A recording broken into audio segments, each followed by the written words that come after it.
dahil gamit dyan. Guys, yung lights ha. Okay na yung mic ko. Okay na yung mic. Hello, hello. Okay na yan. Okay. 3, 2, 1.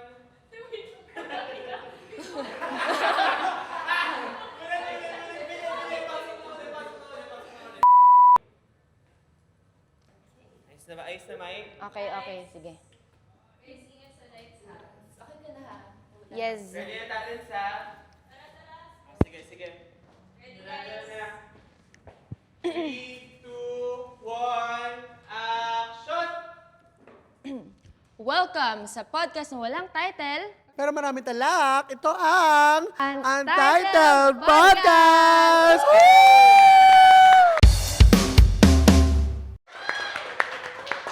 Yes! So, another episode na naman. Grabe yung mga previous episode natin. Yung nag-unwind tayo sa probinsya, which is very good siya. I know, Nak. And not only that, naalala mo yung first episode natin, nag-swimming tayo kasama yung mga ka-cottage natin, si Oo. Pao, tsaka si Sean. Sobrang grabe yung baklaan natin. I no, know, lalo na yung hotdog. At saka may nakikita ko na nakikishare ng pagkain natin. galing Ayun sa nga, ibang nawala cottage. na nga siya ngayon eh. Ewan ko kung ano nangyayari. Nag-studio na tayo, nawala na siya dito. Alam mo, episode 3, kasama din natin si Migs doon. Episode 2, girl. Episode 3, kasama natin si Migs. Wait! Who are these guys?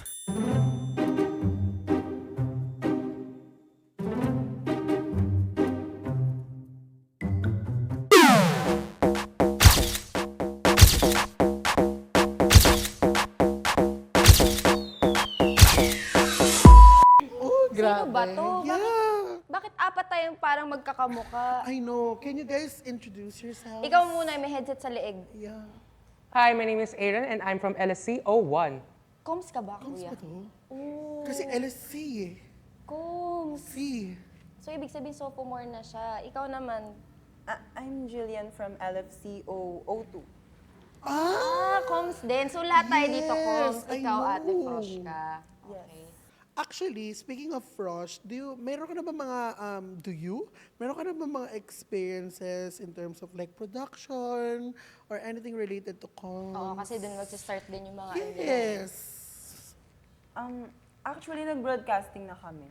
Ay, balita ko, sa Frosh daw, meron daw silang parang Joe Prep nila, yung newscasting. Yes. Nagaganon Yes, kasama ka ba doon? Anong role mo doon? Anong role mo? Yung role ko doon, floor director eh. Ay, lagi mong role din yun, di Oo, ba? like kong role din ng FT. Ako never ako nag-FD. Parang magtatai-tai yung show. Pero so far, na-enjoy mo ba yung role mo or yung production na nangyayari ngayon? Kasi introduction pa lang siya eh. Ano pa lang, simula pa lang. Kumbaga, eto, pag ganun pa lang tayo. Paano pa ganun? Pag ganun pa lang, kasi pag sophomore, andito na sila. Pag junior ba, pababa na? Hindi naman, wala akong sinabing ganun. Pero ayun, na-enjoy mo ba siya? Actually, yes. Since medyo close na kami ng mga kasama. And, Actually, maganda rin kung close kayo ng group nyo. Siyempre, mas maganda yung dynamics ng work. Ikaw ba, Aaron? Ako naman, experience ko in comms is doing some acting skills and some production stuff. Oh my God, we're the same. Parehas Acting, tayo. speaking of acting, Aaron, pwede ba kaming makarinig ng kahit isang line na pinaka-favorite mo pero maikli lang? Yes. Like favorite mong movie or series na alam mong gustong-gusto mo yung linya. 3, 2, 1, action. You are nothing but a second-rate, trying hard copycat. Ay, ang galing! Hindi ko tinignan mukha niya pero na-feel ko yung bigat. Kaya mo ba yon? Hindi ko kaya kasi hindi ako si Aaron. Ito ba, may favorite Kaya mo ba yun, Jillian? May iba ka bang favorite na lines ng teleserye? meron. Ano, gawin mo nga, if ever. Sir Chip, kapit busy.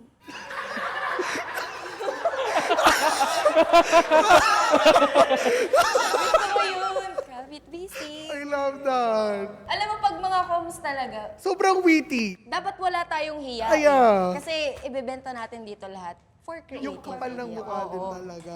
Pero bago ang lahat, namumukhaan kaya tayo ng mga viewers natin. Familiar ba kami sa inyo? Familiar ba kami sa inyo, guys? Kung ano kami ngayon? Yes. Familiar ba kayo? Kayo ba familiar ba kayo sa mga suot nyo din? Ano ba tayo, Mami Ilay? Well, this is paying homage to one of the most iconic celebrity, which is the unkabagable Vice Ganda sa kanyang film na Girl Boy, Bakla Tomboy. Grabe, ang iconic nun, no? I know, kaya nga ginawa natin siya ngayon eh. Speaking of iconic, ngayon, na-reveal na natin kung anong character natin. Meron ba kayong guess kung anong magiging topic natin or pag-uusapan natin ngayon or gagawin? Ikaw, ano bang sa tingin mo, Jillian? Ay! Ay, wait na, parang bawal yung word na yung... Sige, Aaron, ikaw, ano bang sa tingin mo gagawin natin? Actually, we're doing some reacting some movie scenes from scale of 1 to 10. Ay, alam na niya! Alam ni Aaron! Alam Ang na galing! niya. Sobrang ko sa production natin kasi na-brief niya si Aaron. Yes. Okay? At ayun nga, Mama, ano bang gagawin natin ngayon? Kasi nasabi na din ni Aaron eh. So ano ba yan? Spill na natin. I-rate natin yung mga Filipino comedians sa kanilang mga dramatic scenes. Alam niyo Ang kasi... interesting, no? Oh, ang interesting niya kasi, usually, itong mga actors and actresses na to, nakikita natin sila sa comedic side ng film or series. Pero ngayon, i-rate natin or i-discuss natin yung versatility nila in acting, di ba? And actually, may mga papakita tayo mga clips ng kanilang mga dramatic scenes. So, comedians per comedians. Kumbaga, sunod-sunod. Oo. Tapos i-rate natin siya kung paano yung approach nila, kung paano nila in-execute, like, nadala ba tayo sa emotions na ginawa nila, ganun kung gaano siya ka-effective sa atin as viewers. Yes. Pero bago tayo mag-rate, guys, bago namin ipanood sa inyo, ang pangit naman kung wala tayong ginangata dito habang nanonood, di ba? So, I agree. Yes, I agree ako dyan. So, Peachy Girlies, bring our pambara at panulak! Woo! Wait, parang familiar. parang ito ata yung tama. Ito yung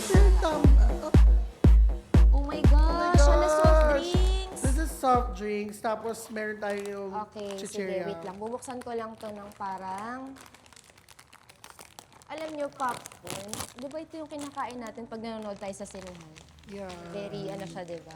Ikaw ba, ano ba yung last mong pagpunta na sa sinihan? Ano pinanood mo? Ano, parang ang tagal na noon, hindi ko na... Ay, Final Destination. Ikaw? Hindi ko na matanda. So, ibig sabihin matagal na. Matagal na. Kasi usually ngayon, kapanood na natin ng mga films sa, digital na. Ikaw ba? Ako, huling movie na pinanood ko kay Don Bell. Ay, Don. Oh, yung bago Don Bell nila. fan ka ba, Aaron? Ako, I don't remember either Wicked yata or Hello Love Again, 2024. Ayun. Hilig ba kayo sa mga comedy films? Mga ganong genre? Yeah, ako, super. Ano siya, ang effective niya panoorin pag malungkot ka, pag gusto mo lang matawa. Parang happy pill. Oo. So ngayon, sige, panoorin na natin yung first Clip. Nasa ba yung first So, sino clip? ba magbibigay sa atin? Ayan! Pwede kayo kumain, guys. Okay. Galing, no? Nakita ko. Play natin. Okay. Panoorin natin. First clip natin, this is from Girl Boy Bakla Tomboy na pinagbidahan ni Vice Ganda no 2012. 2013. Hindi na kita pipilitin. Pero konsensya ko para matay siya. Hindi niya ako naiintindihan. Hindi niya ako naiintindihan, Nay. Hindi niyo alam ang nararamdaman ko. Ang alam mo lang yung pakiramdam ng asawang naiwan ng asawa, pero di mo alam ang pakiramdam ng anak na naiwan ng ama. Hindi ako madamot. Wala akong sinabing hindi ko ibibigay ang atay ko. Pero hindi ko muna ibibigay. Kasi natatakot ako. Natatakot ako na pag nakuha na nila yung kailangan nila, iiwanan na naman nila ako. Ayoko nang maiwan. Lagi na lang akong naiiwan. Ayoko nang maiwan. Grabe. Parang siya yun. Oo, si Marky. Siya yun, di ba? Actually, nung bata, Pinairam niya yung atay mo sa'yo. Ay, mali. Pinairam niya yung atay niya sa'yo. yun. Nung bata ako, nung napanood ko yan, hindi sa akin ganun nagsisink in yung acting ni Vice Ganda. Kasi Ako parang, din. Normal lang siya kasi actor siya eh. Pero ngayon, parang, ayun nga, yung pagka-versatile nilang actor na kaya nilang maging comedy, tapos kaya din nilang mag-switch into dramatic or drama scenes. Agree din ako dyan kasi parang dati, nung bata naman ako niyan, nung panahon na yan, parang wala pa kasi akong enough knowledge. Parang alam ko lang na si Vice ganda siya.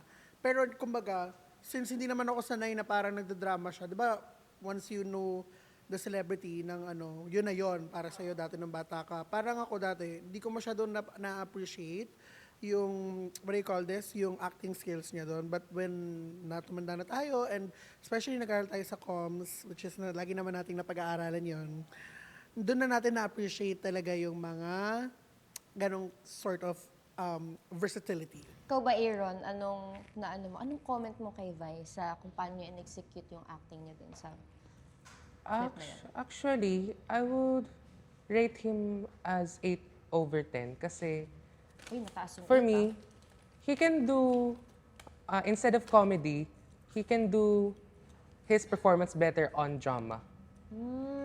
Actually, kaya nga siya nagdalawang previous na di ba, drama films, which is yung Call Me Mother and also yung And the Breadwinner. Ikaw, Jillian, anong... Ako, for me, a solid 10. Ay, dahil ito yung tema ng ating show?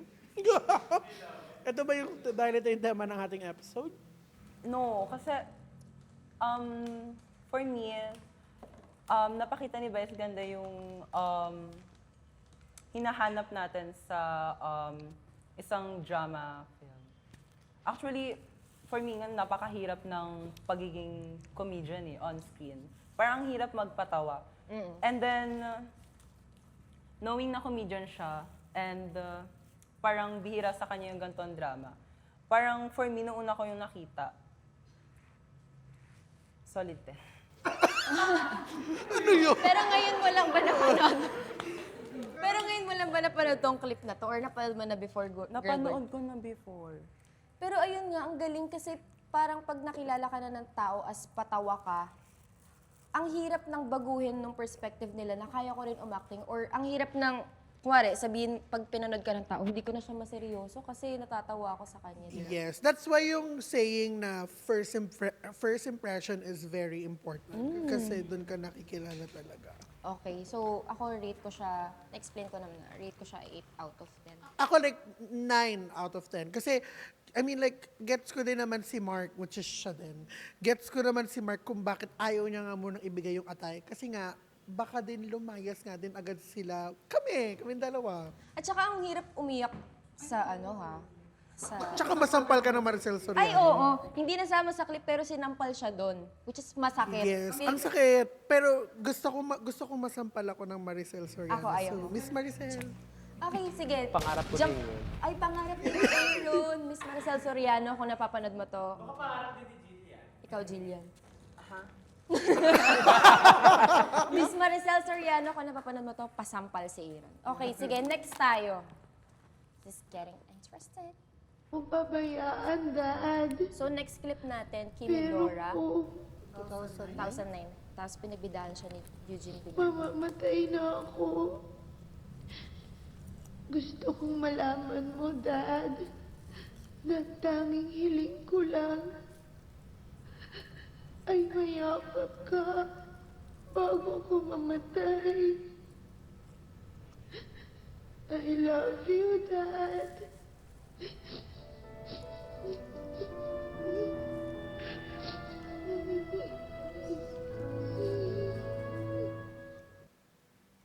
Ayun. Oh my God, mamaya na yan!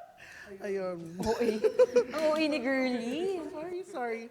Ayun, so from Kimi Dora. Actually, favorite ko yung Kimi Dora na yan. For some reason, like gustong-gusto ko yung parang, yung mag-twins, tapos very opposite yung Oo, atake nila. opposite yung personality nila. Ikaw, Aaron, napanood mo na ba si Kimi Dora? Or Yes. familiar with Eugene Domingo?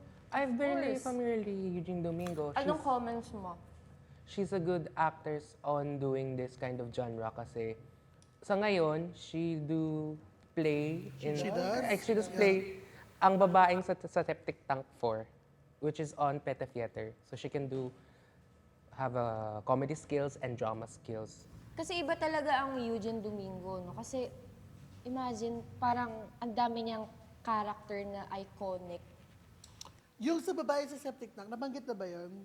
Hindi pa, pero hindi ko pa siya napapanood. Napanood ko na siya, ang galing niya din doon. And also, marami siyang mga, not just yung comedic films niya, but like yung mga iba niyang films na iba't iba yung genre, pero hindi siya yung main lead. Ang galing niya pa din nabibigyan niya pa rin talaga ng justice yung roles niya. Kahit na comedy, drama, horror, or let's say parang psychopath siya doon.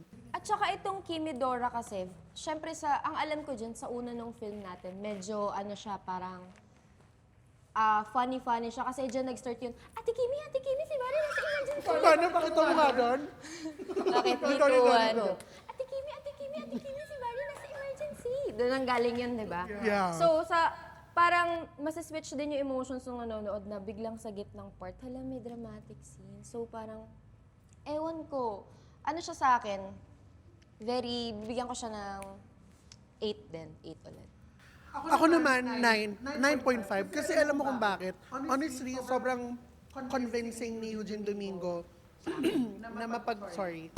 Honestly, sobrang convincing ng acting ni Eugene Domingo sa Kimi Dora. Kasi every time na kahit sabihin mong minimal lang yung changes ni Kimi tsaka ni Dora, parang nakikita ko separate na tao sila. So that's what na-amaze ako sa ganap ni Eugene Domingo sa Kimi Dora kasi nasa-separate ko talaga yung both characters.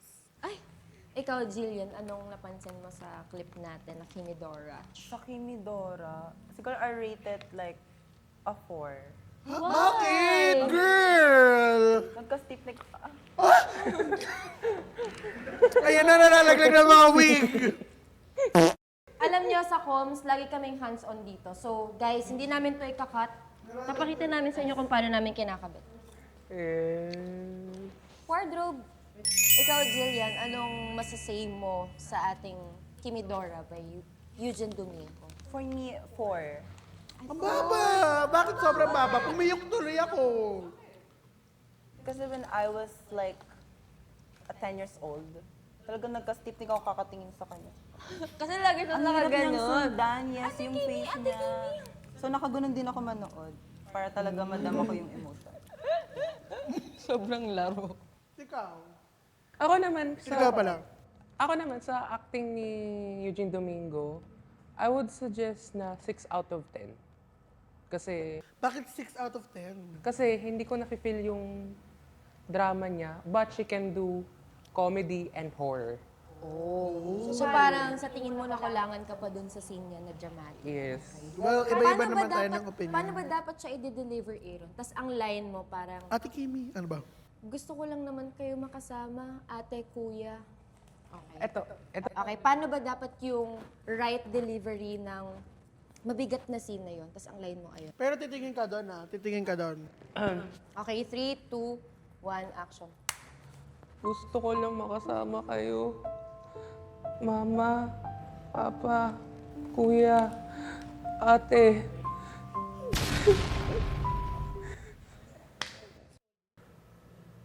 Grabe! Ang bigat naman. Yes, palakpakan naman dyan! I love that! Ito, parang feeling ko pwede din umacting to. Parang kaya din ni Jillian. Tawa na daw, wag na daw. Sinasabotahin niyo na nga yung buhok ni Jillian. Wag yun. Don't do that! Pero sige, ang galing ni Aaron doon. Give ko yun sa'yo. Pero di Give na kita kay galing. Aaron, guys. Give na natin kay Aaron. Ubus na yung food natin talaga dito. Alam mo ba? Peachy girlies, come on out!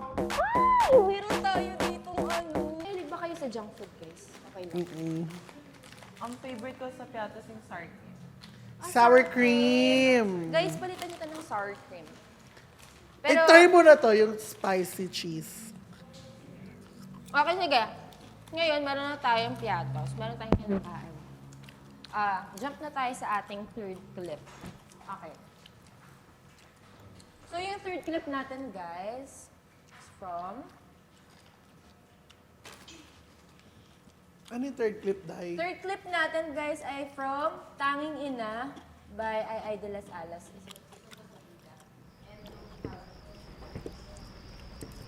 7, pasok mo muna si Tendan sa kwarto.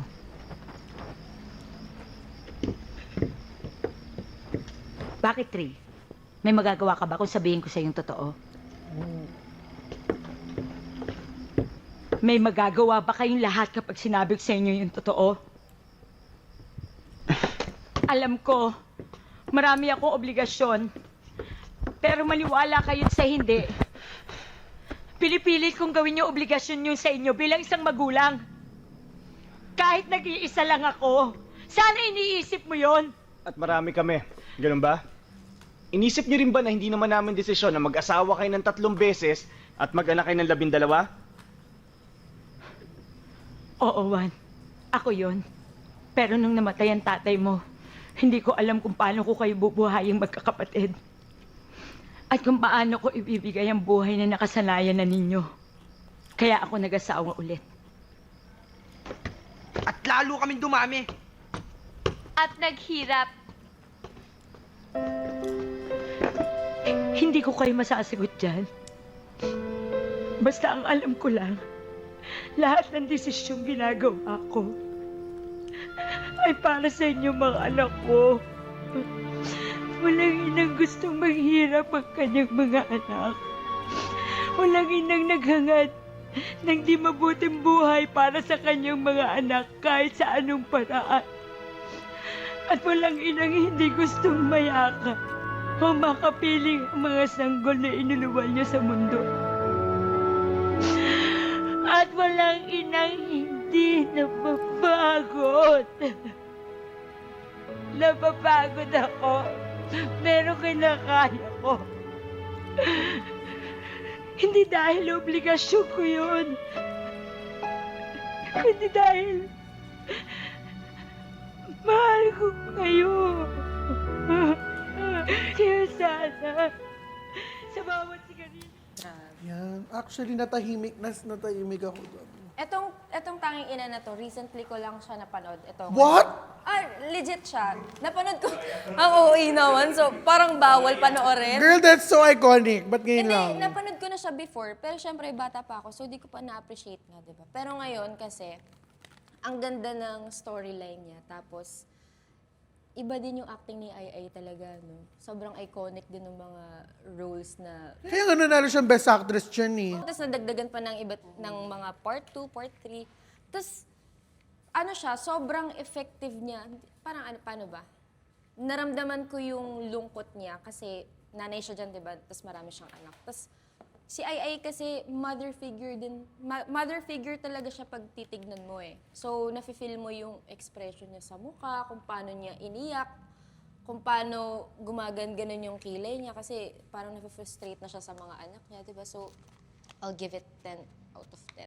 Agree din ako sa sinabi mo. Kasi, actually, siya rin yung isa sa mga comedians na alam mo na nung pinortray niya kasi yan, she really parang na-establish or na-embody niya yung mother role, but at the same time, may humor. Di ba? And it's very relatable kasi ang daming ganong mother na parang, especially yung mga Filipino moms, na parang lahat ng bagay, na alam ko na very serious or crucial na yung mga pinagdadaanan sa buhay, they still have the time to put humor to other things. Basta lang hindi maramdaman ng mga anak nila na mabigat na yung sitwasyon. Yeah, I love you, Mom. Yeah, we love you, Mom. Mahal niyo ba yung mga nanay niyo? Mahal niyo ba? Bakit? Ba't yung tinawa? Uy. Ikaw ba, Jillian, anong comment natin? Dito pala si Heart. Heart Evangelista. Anong comment mo, Jillian? Parang hawig niya si Heart, no? Ay, Hindi na talaga. magaga mag-joke. For me, like, very disappointing. Bakit? Bakit? Ano pa to? Hindi niya napag-debut si Heart. Ay, oo. Ay, oo! Pero kasi may dahilan naman kung ba't niya napag-debut. Doon nag-start, di ba, yung away nila? Pero kidding aside, it's a very good film.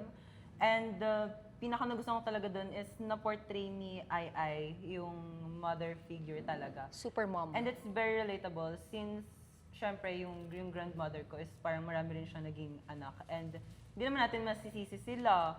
magagawa. Nagagawa. Siyempre, sila lang yung nakakaalam ng reason behind that. And syempre, hindi na naman masasabi na ginusto nila yon. Pero I love that they're trying so hard to give a good life to their children. Tama ba? Yes! Sino favorite mo sa mga anak doon? Si Seven. Ah, si Seven. Ano si Seven? Si Carlo? Ako si Tenten. Yung nawala. At, eto, sige. Speaking sige. of Tenten, di ba may iconic meme tayo na Tenten? Kasi nga, di ba si Tenten, ano siya, bingi? Yung nag-church. Di ba nag-church ba siya Oo, doon? parang ganun. So, girly, pwede mo bang i-react sa amin yung acting ni Miss Ai de las Alas dito sa film na to na sinasabi niya, Tenten, tapos pataas ng pataas yung emotions. Di ba wala siyang boses doon? Una, may Tenten, tapos Ah, sige. sasabihin ko, mabingi si Tenten. Okay, 3, 2, 1, action. Tenten? Tenten. Ma, bingi si Tenten.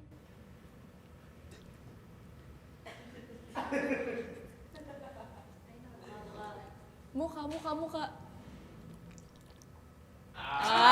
Cut! Ayun si Tenten, no? Ikaw, Aaron, anong rate mo? Ang alas-alas, di ba? Yes. I would give her 10 out of 10. Ay, why? Lahat naman nagkakaroon ng problema sa pamilya. And of course, her acting was very good kasi nga, yung character niya, si Ina Montecillo, Ay, nakabisado! Full name, present. she was a hardworking mom na may pinagdadaanan siya. And of course, I would give her a round of a 10 because not all mothers are perfect, but they need to do their job as their mothers to her family. Yes. Ay, parang nakakayak yun, oh. Pero speaking of roles, pagiging versatile natin, meron ba kayong nakuhang role sa buhay nyo na, or sa production natin, na malayo sa character nyo in real life? Do you mean like acting roles? Oo. Ikaw, balita ko, marami kang, Gawa na. marami kang gawa na. Yes, actually, yun din ang gusto ko dito talaga nung when I studied sa Binilid Antipolo. Like, irregular ako, pero like nung napunta ako sa Binilid, ang dami ko nung naging projects. Siguro yung pinaka parang out of this world na nagawa ko na, siguro yung, I did this one role, mistress ako doon. Mistress ako doon sa isang TV, parang live show.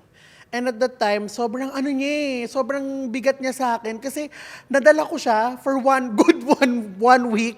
Minethod acting nila ako na mga kagrupo ko doon, like ayaw ko kausapin, ganyan and everything. Parang kumbaga pinipressure ako. And sobrang intense niya kasi may physical fight with my other batchmate noon. So I think yun yung pinakamabigat. And yun yung first ever ko na parang gawa na parang may recorded sa Binilid Antipolo and bigatin agad. And feeling ko yun yung yun yung pinaka-biggest kong project dito sa Binilid. Pero kayo ba, masasabi nyo na makaka-help etong Binilid Antipolo, yung communication na course natin, na mas maging malawak pa tayo or makapag-explore pa tayo, nga, sa roles, sa kung ano pa mang future na pwede nating tahakin dito sa production. Sa tingin nyo, makaka-help pa siya? Ikaw muna, Aaron. Ako, nung nag-enroll ako dito sa course na to, kasi nag-venture talaga ako sa acting. Kasi I'm into watching short films, especially school-related university sila.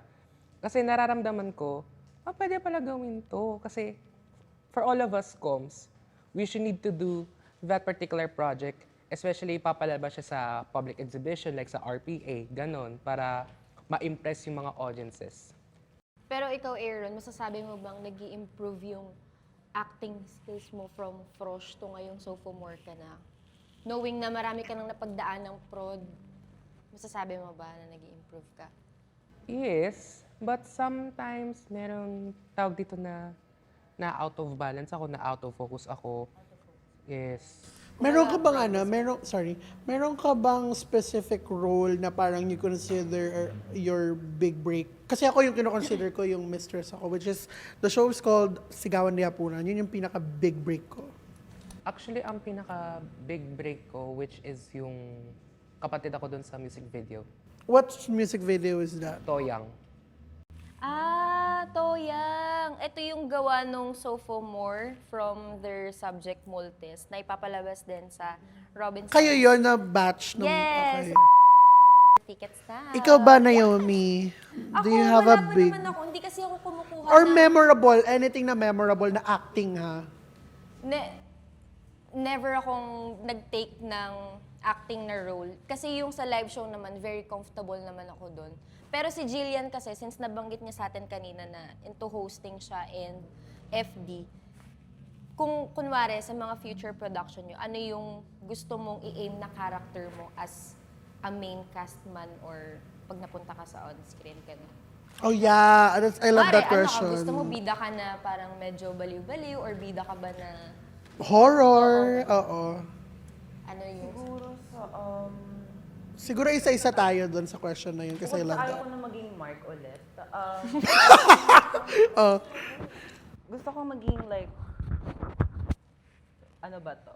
Wala ako maisip kasi any role naman gusto ko since hindi pa talaga ako masyadong nabibigyan ng break maging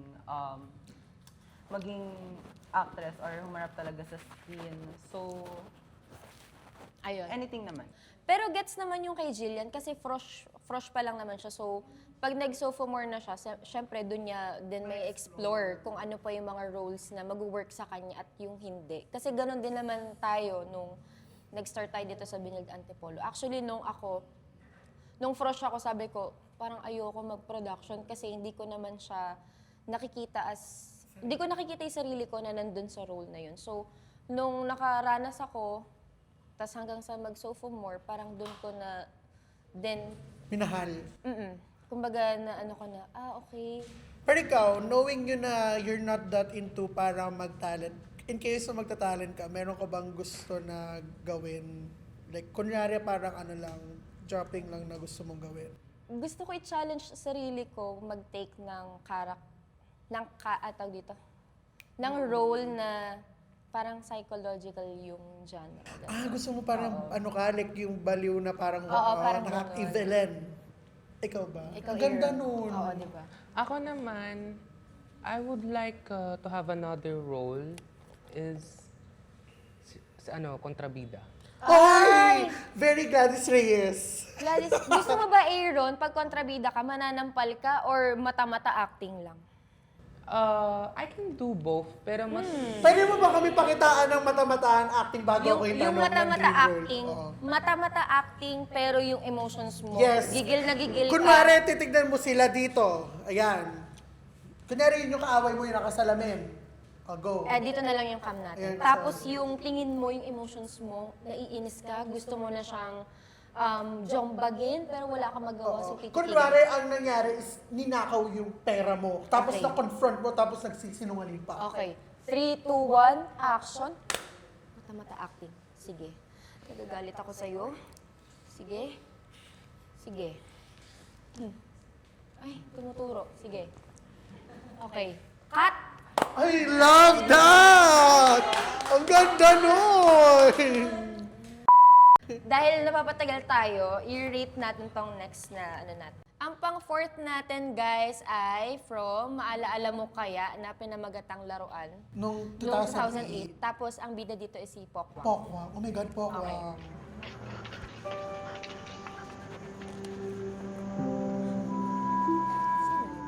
Nak.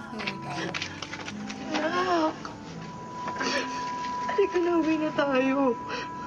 Uwi na tayo. Uwi na tayo.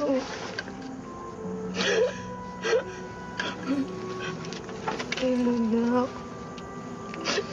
Uwi na tayo, ha? Dito na lang kami, Nay. Pabigat kami sa inyo, di ba? Nakapatawad. Patawarin niyo ng nanay, oh. Ha? Uwi na tayo, ha? Uwi na tayo. Uwi na tayo na.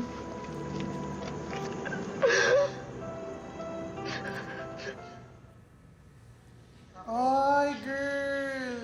Honestly, parang, okay, valid naman na nagtatampo kasi sila. I think I remember that episode kasi yung tagal na rin yan. And parang, I don't remember that episode, pero parang napanood ko na what I meant. Pero like, parang nagtampo kasi yung mga anak niya din. Pero baka kaya nagtampo kasi napagalitan siguro ni Pokwang. Pero kayo ba, ano Parang ba? hindi sigurado. Mahilig ba kayo manood ng MMK or lagi nyo siyang napapanood ng bata kayo? Kayo, MMK? Ako before, sa napipilitan lang dahil syempre yung... Nag-aabang kayo ng title kung ano yung... Oo, kasi may grand prize yun, di ba? Nagte-text ka ba doon? Parang hindi Hindi. naman. Okay. Ikaw, Aaron. Ako naman, minsan lang. Kasi kung ano yung gusto kong storya sa MMK, Yun lang yung papanoorin ko. Kung hindi, okay. Just May like- favorite yeah. ba kayong episode ng MMK?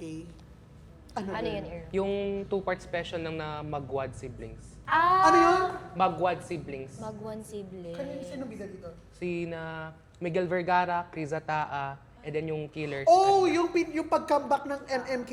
Ikaw ba, Jillian, may ano ka ba? May something na naalala ka ng MMK na very memorable sa'yo? Or wala? Wala eh. Pero pag MMK, Ano ba yan? pero pag MMK talaga, naging expected mo na, Pumuputok pa. Sorry. Excuse me. pag MMK talaga, expected mo na ano talaga siya, drama. So, hindi mo lang expect dito yung mga gaganap, yung mga comedians. Yan, si Pokwang. Si Pokwang, ang last kong kita sa kanya na comedy, yung Wang Family ba yun? Yeah. Wang I pa. love that. Ako yung ano ba to? Yung parang in-spoof nila yung pelikula nila Sian tsaka ni Kim Cho na Bride for Rent. Pero may ka-partner siya dun eh. My Illegal Wife. Ayun! Illegal Wife! Yun! Fan ka ba ni Pokwang, Aaron? Not slightly. Pero marami kang napapanood ng Nakakatawa movies. kasi yun sobra. Sige, ganito. Ano natin siya, i-compare natin yung acting ni Pokwang sa comedic films compared dito sa series niya ng Maalaala Mo Kaya na very serious siya. Paano mo siya i-compare? Ako, i-compare ko yan sa acting skills niya, sa comedy tsaka sa drama. I would compare to more on comedy drama kasi she can do comedic skills, she can do dramatic skills with the balance of her versatility in acting. I love that. Actually, mahirap din kasi yung role niya eh, di ba? Parang nanay. Siguro ang ginagawa nilang method acting dito, iniisip nila na anak talaga nila yun. No? Parang siya yata yung celebrity or comedian na nag-explain nun na pag may eksena siya na may bata agad, iniisip niya na agad yata na anak niya yun. Pero parang nilalagay niya na agad yung posisyon niya. Para before, ewan ko kung siya yung comedian na yun, correct me if I'm wrong. Pero like, before na, naiiyak na siya. Ikaw, Jillian, paano mo i-rate yung acting ni Pokwang? Kung paano niya in-execute yung emotions niya? Unlike sa comedic films niya na very, patawouch lang, gano'n. Patawouch. Very good vibes lang. I think sa drama, in terms sa drama films niya, a solid 10. Kasi mas doon ko siya nakikita. Sa mga comedy film niya, medyo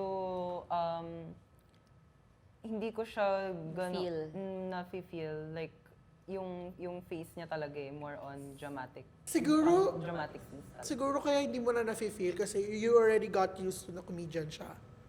Kaya kahit feeling natin, no matter how funny sila dun sa movie, since lagi na natin nakikita comedy sila, hindi na natin masyadong ma-differentiate kung ano ba pinagkaiba dito sa film nila na ganitong comedy. Kaya pag nag-iibang genre sila, parang sobrang amazed tayo. Sometimes it's just the impression. Pero pag kunyari matagal nag-drama yan, tapos nag-comedy, parang gagawin ni Vice lately. Pero ako amazed rin, tayo. Ako rin parang agree ako kay Jillian kasi nakikita ko rin si Pokwang as more on serious character. O sa ngayon, tas eto na napanood ko siya. Kasi Pero grabe kasi sila no early 2000s, comedian Oo. talaga siya, te. mas kaya, siguro horror tsaka serious roles. Kasi iba din si Pokwang umacting eh. Actually, di ba nga sabi nga nila, nilalagay niya yung full name niya kapag serious yung film niya. Kapag Pokwang, comedy. Pero yung totoong name niya, pag indie films na mga medyo Diba? serious. Ibang klase din mga... You know she's gonna slay kapag real name niya. Okay, sige. Ngayon, eto na yung last clip natin, yung next natin. Pero bago yun, gusto ko munang tumikim tayo ng dessert. Meron ba tayo Dessert? ng May dessert ba? Alam ko may dessert tayo dyan. May dessert? Meron ba? Oh my Guys. God, parang nagkakagulo yung staff. Oh my gosh! Ano ba to? natin. 3, 2, 1. Wow! It's a donut. Okay guys, so meron tayong kakainin before our last. Wait lang. So for our last clip, ang movie film na to is from Comfort Gay. Markova, Comfort Gay is from 2000. And Starred by pinagbidahan Dolphy. siya ng Comedy King, Dolphy. Yes! Oh my God, I forgot to Okay, play na natin. Grabe, ang bigat niya. So actually, nag-focus din si Dolphy sa mata-mata acting sa umpisa. At saka tumatak sa akin, pag si Dolphy yung bida, laging comedy to. Laging magiging iconic to. Ganun yung laging tumatatak sa isip ko. Kaya ngayon, parang recently ko lang din nalaman na may ganyan siyang film. Parang nalaman ko lang through scrolling. Pero sobrang popular daw niyan. Oo. Tapos sabi ko, ay, may ganito pala siya. So, nag-heavy, heavy role. So, kayo ba, kung kunwari, paano nyo i-rate kung paano iniyak ni Dolphy at nilabas yung emotion?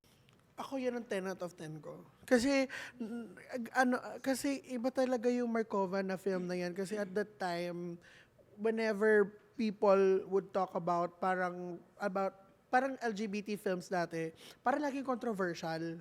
Or parang feeling nila parang very outrageous agad. Pero na-execute ng maganda talaga yung Markova. I swear to God. Ikaw, Jillian, for you, what can you say? Like, effective ba siya sa'yo? Na-feel mo ba din yung lungkot nila dun sa scene? Mata-matahan Kasi yung iba acting. parang pag napapanood nila yung mga heavy scene, natatawa pa rin sila kasi di nila maseryoso. Parang ganun. Siguro 10 pa din. Kasi it's Dolphy eh. Dolphy na, di ba? Siyempre, di ba? It's Dolphy. Iconic na siya eh.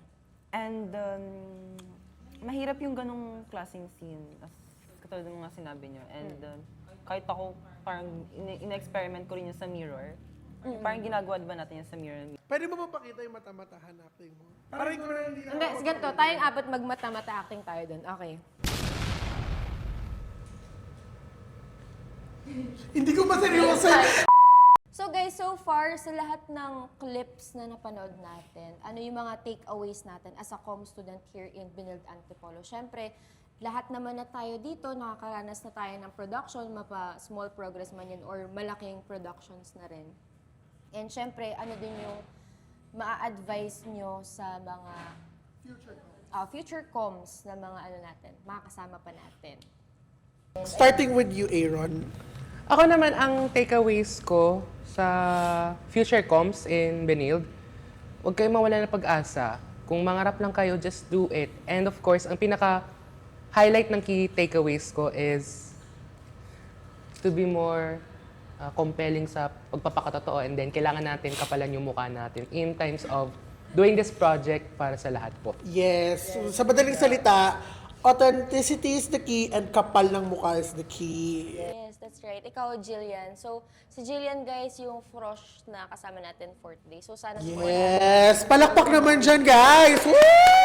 Subaybayan yung journey ko, guys. Yes! Ano daw? Subaybayan yung journey niya. So, ano, Jillian, yung takeaways natin? Siguro bukod dito sa snacks na natira, ang take-away ko talaga is take every opportunity and every role na ino-offer sa'yo. Kasi every opportunity gives you a lesson. And dito mo talaga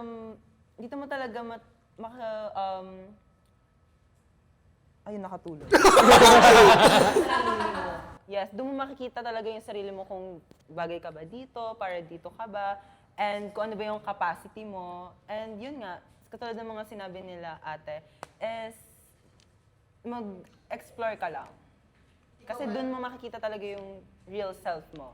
Yes. Yes, grabe. Sobrang lakas tumawa ng production staff natin na parang kala mo nandito. Sa akin, Sa buong episode throughout talaga. hindi, for episode 3 muna. Sige. Siyempre dito, na-highlight natin yung pagiging versatile natin. Hindi lang din bilang normal na tao or sa mga actors and actresses. Siyempre, as a comm student, kailangan din natin ng ganitong portion sa course natin. Kasi hindi naman pwede kung ano lang yung gusto mong role, yun lang yung kukunin mo eh. At some point, kailangan mong lumabas sa comfort zone mo to try. Sabi nga ni Jillian, mag-explore tayo kasi hindi natin sure na possible natin siyang magamit in the future. Parang may idea na tayo, na-take ko na yung role na yan. Ay, alam ko na ganito siya nag-work. So, it's important na mag-explore and maging versatile tayo. I have to agree with you. Ganyan din ako actually. Kasi parang, ang hirap din if we would stay on our comfort zone. Lalo na sa part ko na, I cannot imagine myself if puro lang ako talent or acting or whatever or hosting. So parang ako, with other mga roles sa mga productions, I really do believe that it can strengthen more my skills. Yes, grabe. Especially sa Binod Antipolo. Yes. Okay, so, ayun, di ba, ang saya lang din na na-explore natin and na-discuss natin yung mga ganitong topic. Nag-enjoy ba kayo, guys, for this episode? Yes. Sobrang saya ba? Ang sarap ba ng naka-wig? Actually, hindi. Pero alam mo, Naomi, so far sa ating 3 episodes, sobrang happy ko na at least iba-iba yung naging theme ng ating episodes, iba-iba yung guests, and ang dami nating natututunan from very light topics to very heavy to somehow heavy and light. Gets mo? Balance! I really love it. And lalo na to conclude everything. Feeling ko ito yung pinaka-best episode to conclude this series. So, ayun, guys. I think dito na natatapos ang ating podcast na walang title pero maraming talak. Ito ang Untitled Podcast!